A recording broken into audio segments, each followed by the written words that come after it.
इतने सारे आवेदन पड़े हैं। आखिर दिग्विजय सिंह जी को क्या नहीं लगता कि यहाँ के राजगढ़ के दलितों की आवाज सुनी जाए? साथियों, सिर्फ एक ढोंग करते हैं, ये सिर्फ दलित होने का ढोंग करते हैं। वो चुनावों के अंदर आपका वोट देने का काम करते साथियों। तो मेरा मकसद क्या है, जो जमीन सरकारी है वो जमीन हमारी है। उसका इस क्रांति की अगर हमारी मांगों पर हमारी जो सुनवाई नहीं हो रही है, अगर हमारे दलितों की जमीन छीनी जा रही है, तो साथियों फिर हम कलेक्टर ऑफिस की जमीन पर खेती करने का काम करेंगे, वहीं पर हमारे पेट भरने के लिए अनाज बोने का काम करेंगे। चाहे राजा साहब हो, चाहे प्रदेश के गुंडे भरे मुख्यमंत्री हो, जो आरएसएस के इशारों पर काम करते हैं, और दिल्ली में गुंडा बेटा अमित शाह उसके इशारों पर काम करने का काम कर रहे हैं। साथियों, हम लोग यहीं से मार्च करके दिल्ली भोपाल कूच करने की तैयार करें। साथियों, हम पीछे दिग्विजय सिंह की चुप्पी ये बताती है कि वो बीजेपी के एजेंट है। वो बीजेपी के एजेंट है, बीजेपी के लिए काम करते हैं। आगर के दोनों जिला अध्यक्ष हमारे अजय भाई, गोपाल नेताजी, और आपके राजस्थान झालावाड़ से प्रधान हमारे राजकुमार जी, और यहाँ पर उपस्थित समस्त मंचासीन, साथ ही साथ हमारे एक और विजय राव अम्बेडकर के पिताजी, आप देखिए कितनी वृद्धावस्था में हमारे साथ बैठे, उनको भी नमन करता हूं मैं।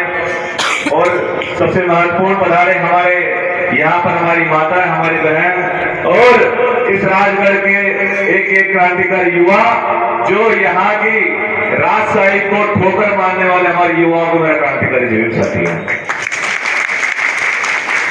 साथियों, इस भूमि पर लगातार मैं लगभग पिछले कई सालों से आ रहा हूं।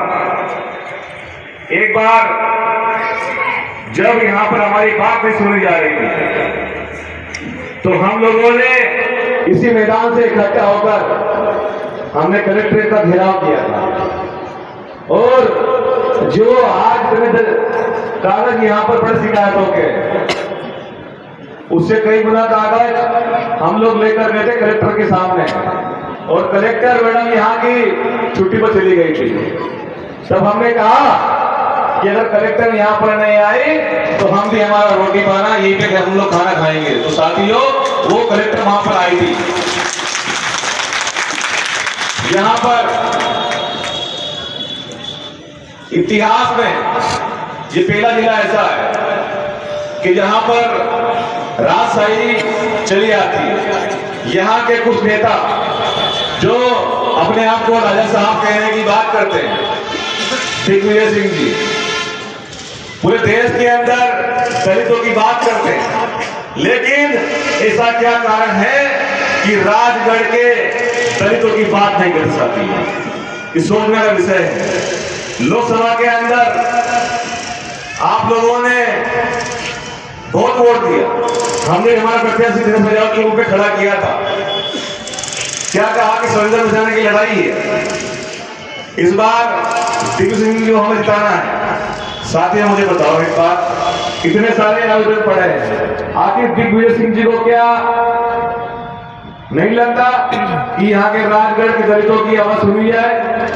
साथियों, सिर्फ एक ढोंग करते हैं, ये सिर्फ दलित होने का ढोंग करते हैं। वो चुनावों के अंदर आपका वोट देने का काम करते साथियों।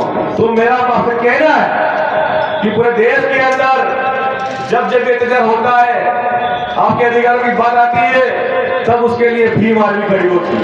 बच्चन सिंह राजा जी खड़े होते हैं, हमारे भीम आर्मी के क्रांतिकारी योद्धा खड़े होते हैं, जो गांव में दबंग दुश्मनी लेते हैं। आप देख सकते हैं कि यहाँ पर राजगढ़ के अंदर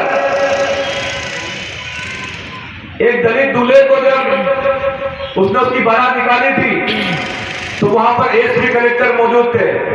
तो उन जातिवादी गुंडों ने पथराव किया और एक यहाँ के कलेक्टर को भी पत्थर लगाना चाहती है। तो हमें नहीं लगता कि हमें इस आंदोलन के लिए खड़ा होना चाहिए। मैं राजगढ़ के साथियों से कहना चाहूंगा कि साथियों, समय आने वाला है और मध्य प्रदेश का इतिहास हम लोग स्वर्णिम अक्षरों में लिखेंगे, और उसकी शुरुआत यहाँ राजगढ़ की भूमि से करेंगे। साथी, आप लोग साथ देना चाहिए।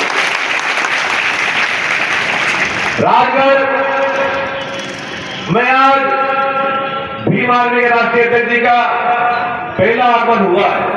काफी दिनों से यहाँ साथियों की मांग थी और राष्ट्रीय अध्यक्ष जी पूरे देश के अंदर घूमते हैं और उन्होंने यहाँ पर समय निकाला। साथियों, जब इतनी सारी समस्याएं यहाँ पर हैं तो अब हमें ये मानना चाहिए कि भीम आर्मी राजा समाज पार्टी के अलावा आपकी समस्या कोई और नहीं सुन सकता, चाहे वो आईपीएस हो, चाहे आईएएस हो, या फिर यहाँ के कथित राजा साहब हो सकते हैं। तो आप लोग तैयारी कीजिए और यहाँ पर जो आपसी मनमुटाव है हमारे कार्यकर्ताओं में, हम उसको बहुत जल्दी दूर करेंगे और इस मध्य प्रदेश से जो पहले हमारे साहब काशीराम ने नारा दिया था कि जो जमीन सरकारी है वो जमीन हमारी है, उससे घबराकर उस समय के मुख्यमंत्री ने दलितों को, आदिवासियों को सरकारी पट्टे दिए थे। लेकिन अब इस भाजपा के राज में, इस तानाशाही सरकार में और गूंगे बहरे मुख्यमंत्री मोहन यादव के राज में साथियों आपके पट्टों को छीनने का काम किया जा रहा है, आपकी जमीन को छीनने का काम किया जा रहा है। लगातार आपकी जमीनों को गांव के जातिवादी गुंडे पैसों के बल पर, राजनीति के दम पर आपकी जमीन छीनने का काम कर रहे हैं। आज साथियों, इस आंदोलन का पहला चरण है, इस शुरुआत है इस क्रांति की। अगर हमारी मांगों पर हमारी जो सुनवाई नहीं हो रही है, अगर हमारे दलितों की जमीन छीनी जा रही है, तो साथियों फिर हम कलेक्टर ऑफिस की जमीन पर खेती करने का काम करेंगे, वहीं पर हमारे पेट भरने के लिए अनाज बोने का काम करेंगे। और अगर हमें वहां से रोका गया तो फिर हम इस राजगढ़ की भूमि से, चाहे राजा साहब हो, चाहे प्रदेश के गुंडे बहरे मुख्यमंत्री हो जो आरएसएस के इशारों पर काम करते हैं, और दिल्ली में गुंडा बेटा अमित शाह उसके इशारों पर काम करने का काम कर रहे हैं। साथियों, हम लोग यहीं से उधर मार्च करके दिल्ली भोपाल कूच करने की तैयार करें साथियों, हम पीछे हटने वाले अब नहीं है। तो साथियों, मैं तो आपके बीच में आता रहता हूं और आऊंगा, लेकिन आज हमारे राष्ट्रीय अध्यक्ष जी आए हैं, उनको आपको सुनना है। आप लोगों ने इतना अच्छा आयोजन किया, हमारी माता बहनें यहाँ पर पधारी, हमारे बुजुर्ग यहाँ पर आए। मैं उनसे एक बात ये कहूंगा कि राजगढ़ की भूमि पर विनोद सिंह जी का तो आगमन हो चुका है, बहुत ही जल्द रावण का भी आगमन होने वाला है। रावण के आगमन से पहले ये जो पोथी मांगने पड़े यहाँ पर, अगर इनका निराकरण नहीं किया गया तो अगली सभा कलेक्टर ऑफिस में भी साथी हैं। जय भीम, जय भारत, जय संविधान। मध्य प्रदेश में आज से 20 साल पहले सरकार कांग्रेस की थी, ठीक है। जब से वो राजा साहब कहलाते हैं अपने आप को दिग्विजय सिंह जी, और दिग्विजय सिंह जी के लोकसभा है यहाँ पर आए दिन। हमने देखा ना, आज हमने कोटली का गट्ठा बनाकर भेंट किया। सारी ज़मीन के मामले हैं, सारी ज़मीनों पर सवर्णों का, दबंगों का कब्जा है। तो उस पर दिग्विजय सिंह की चुप्पी ये बताती है कि वो बीजेपी के एजेंट है, वो बीजेपी के एजेंट है, बीजेपी के लिए काम करते हैं। दिग्विजय सिंह दलितों के लिए काम नहीं करते। अगर वो दलितों की बात करते तो उनकी लोकसभा में यहाँ पर दलितों के जो ज़मीन छीनी जा रही है, उनको मारा जा रहा है, उनको पीटा जा रहा है, उसके लिए आवाज़ उठाते हैं।